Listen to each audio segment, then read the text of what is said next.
Hey there, I'm Jed, owner and operator of Helix Glassworks. I'm here today to tell you about some of our different kinds of glass and help you learn how to use them. We make three main kinds of glasses. We make reduction colors, striking colors, and technical glasses. You can't always tell by looking at the rods which one's which. Information about which color does what is available on our website, and also check the rod label. Reduction colors get a metallic luster on the surface when exposed to a fuel-rich or oxygen-poor flame. This metallic luster can be encased in clear for a pearlescent effect. Striking colors, on the other hand, require a certain heat treatment to develop all of their colors. Glasses marked neutral or technical do what they do during normal bead-making operations and don't require any special tricks. I'm going to fire up the torch and do a couple demos to show you some of the key techniques in working our glasses.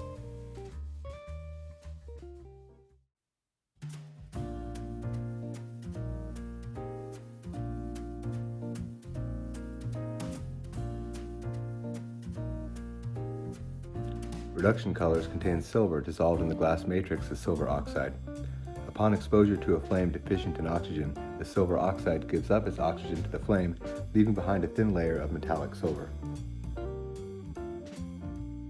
Different torches have a range of possible flame settings.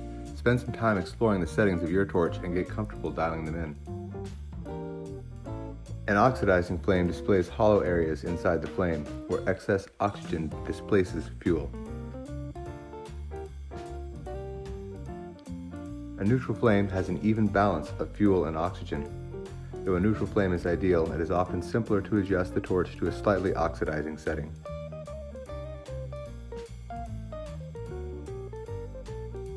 A reducing flame has stretched candles where excess propane is burned.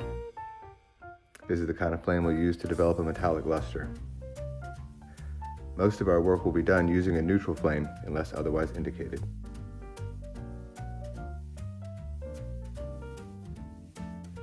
Once your bead is shaped, let it cool until the glow is gone. Dial in a reducing flame by increasing your propane.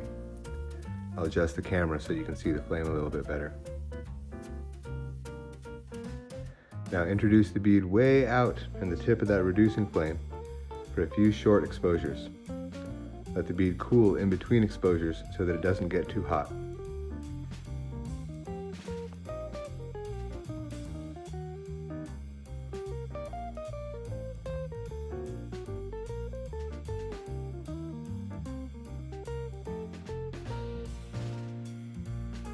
To encase the metallic luster, apply clear glass to the bead without exposing the metallic luster to the flame. I find it easiest to keep the bead below the flame.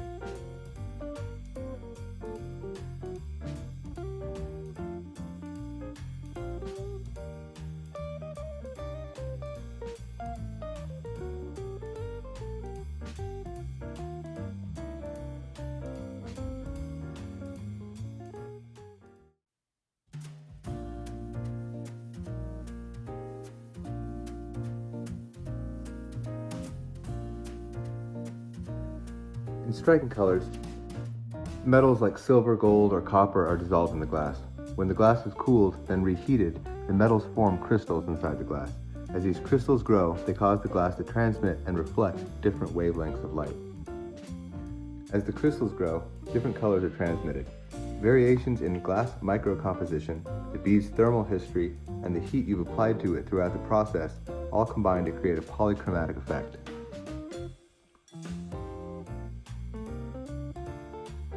In this bead, different sections of the bead have been independently reset, cooled, and struck to create a striped polychromatic effect.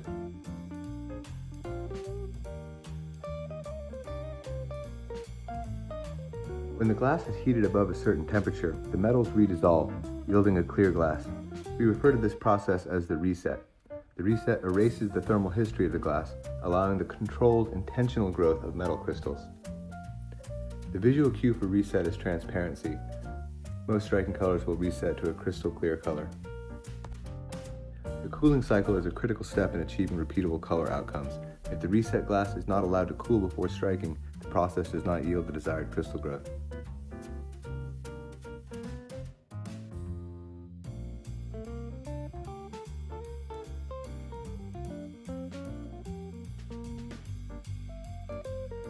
The actual striking involves warming the bead in a gentle flame, just enough to develop the color.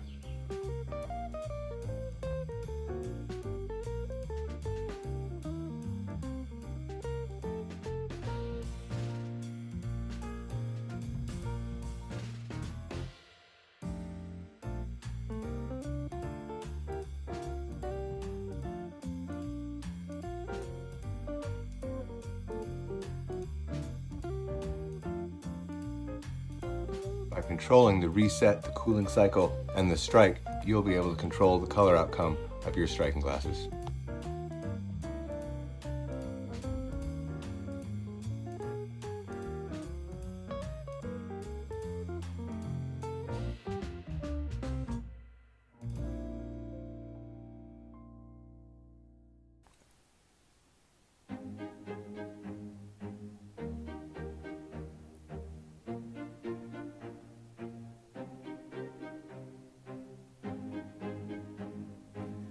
Over-reduction is usually the result of the bead getting too hot.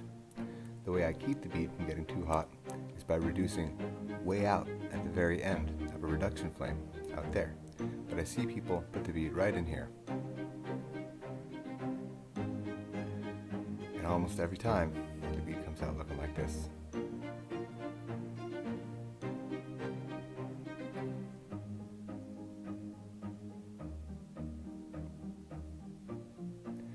Make a little bead and reduce it as usual, way out there. Then in a small oxidizing flame, we're going to burn the luster right off.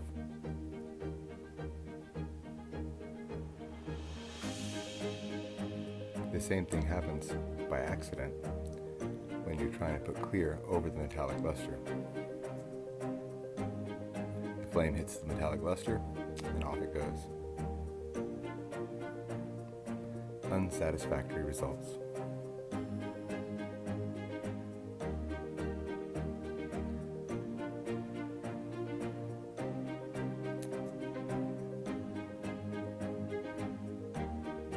One of the two biggest problems people have with striking colors is failure to reset. Just because the glass is soft enough to move and make a bead doesn't mean that it's hot enough to reset.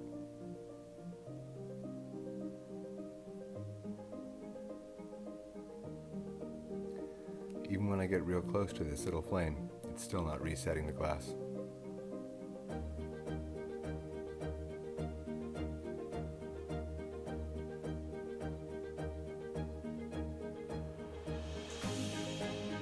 These are the kind of muted earth tones you'll get without a reset.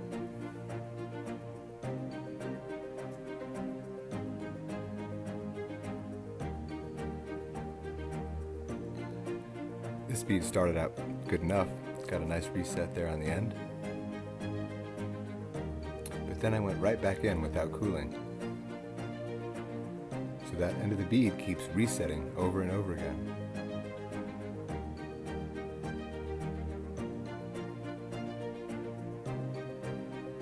And there it is on the right-hand side of the bead. Still clear. The middle band never got reset. It's all opaque. But the band on the left had a good reset, a good cooling cycle, and a good strike.